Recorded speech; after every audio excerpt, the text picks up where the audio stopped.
Welcome back to the Phone Transformer. Today we're going to show you how to get rid of ads on Pinterest. It's quick and easy, so let's get started.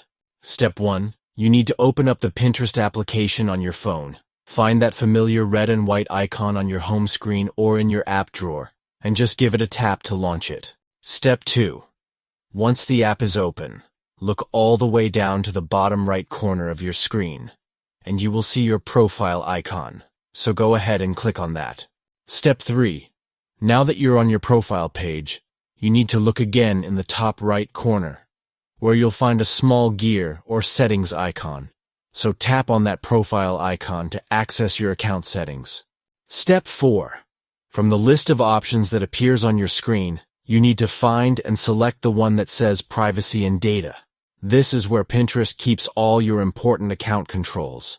Step 5. Inside the Privacy and Data menu, scroll down until you find the setting called Use My Activity for Ads Reporting, and simply turn that option off to limit the personalized ads you see.